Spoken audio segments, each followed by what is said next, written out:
Di sini saya mau menanggapi debat cawapres kemarin ya, dan saya mau menitik beratkan ketika Gibran mempertanyakan soal regulasi storage and capture carbon. Ini karena Prof. Mahfud adalah ahli hukum, saya ingin bertanya bagaimana regulasi untuk carbon capture and storage. Nah, Prof. Mahfud sudah menjelaskan dengan rinci dan jelas, yaitu yang pertama harus membuat naskah akademik dan lain-lain. Bagaimana cara regulasinya? Satu, membuat naskah akademik dulu.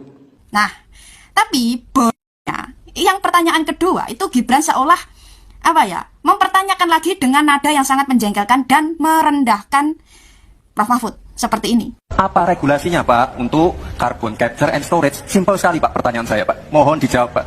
Dijawab sesuai pertanyaan yang saya tanyakan Pak. Nggak perlu ngambang kemana-mana Pak. Nah kayak gini kan kurang ajar. Dia mempertanyakan regulasi. Ketika sudah dijawab soal regulasi, cara membuat regulasi, dia malah seolah merendahkan Prof. Mahfud dan seolah membuat atau menganggap jawaban Prof. Mahfud adalah salah. Padahal dia sendiri yang nggak paham yang namanya regulasi. Mungkin yang dia maksud itu bagaimana cara konkret untuk mengurangi emisi karbon. Nah, tapi Gibran dia malah mempertanyakan regulasinya. Nah kalau dia mempertanyakan regulasi, ya jelas dia harus melewati yang namanya naskah akademik dan Prof. Mahfud sudah benar. Dia sendiri yang nggak paham dengan apa yang dia tanyakan, tapi gimana ya, dia malah meletakkan kesalahan itu seolah lawan itu tidak bisa menjawab apa yang dia tanyakan. Padahal kalau mau mempertanyakan kepada lawan bagaimana capture and storage karbon, itu pertanyaannya bukan bagaimana regulasinya, tapi pertanyaannya harus bagaimana caranya untuk mengurangi emisi karbon. Dan di sini saya mau kasih tahu, cara untuk mengurangi emisi karbon itu jangan membabat hutan seperti apa yang dilakukan oleh Prabowo kemarin di Kalteng. Semudah itu Mas Gibran. Dari Gibran saya tahu ternyata kurang isi dan sok tahu itu beda tipis. Kita harus ngerti juga masalah SGE. SGE itu adalah... Izin menanggapi ya Mas Gibran ya. Dari sisi pronunciation pun Anda salah. Ketika Anda membuat sebuah singkatan yang nanti akan ke bahasa Inggris, Anda harusnya ketika menyingkat pun ada pronunciation berbahasa Inggris. SGIA itu harusnya Anda katakan seperti itu, bukan SGIE. Siapapun akan bingung. Bahkan ketika saya lihat di narasi di Najwa Shihab ketika ditanya ada nggak di sini yang bisa tahu apa yang dimaksud Gibran SGIE tanpa membuka Google, semuanya hampir tidak tahu, bahkan seorang Najwa Shihab pun tidak tahu. Artinya ini bukan masalah bisa menjawab atau tidak, justru yang bodoh adalah yang memberi pertanyaan.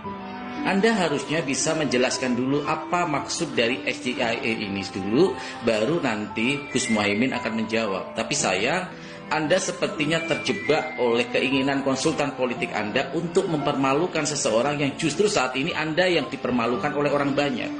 Karena itu terbukti bagaimana konsultan-konsultan politik Anda di belakang Anda itu sangat remeh-temeh, hal yang bersifat teknik, bukan substansi. Cara diskusi Anda adalah seperti cara diskusi anak-anak SMA cerdas cermat atau SMP yang sedang melakukan cerdas cermat. Itu terbukti juga bagaimana ketika di mata Najwa, ya kurang apa cerdasnya mereka semua di situ, tidak paham apa itu SGIE yang Anda sebut. Ya, jadi saran saya adalah ganti konsultan politik Anda, karena saya pikir konsultan politik Anda tidak memahami sekelas debat cawapres itu harusnya substansi. Juga bagaimana ketika Anda kelimpungan ketika ditanya tax ratio. Bagaimana mungkin Anda mengatakan 23%, sedangkan target 11% saja tax ratio kita tidak terpenuhi. Jadi, ayo diskusi yang lebih cerdas. Bukan Caimin yang tidak bisa menjawab, tetapi pertanyaan bodoh seperti ini yang harusnya diperbaiki oleh konsultan politik Anda. Untuk menuju Indonesia emas harus kita siapkan juga generasi emasnya. Makanya ke depan akan kita fokuskan hilirisasi digital. Hilirisasi digital. Di dunia ini yang namanya hilirisasi digital itu tidak ada. Saya seorang akademisi dan saya belajar tentang teknologi. Namanya hilirisasi digital itu buatannya Gibran aja tuh. Oke. Tidak ada yang namanya hilirisasi digital. Yang ada itu adalah digitalisasi.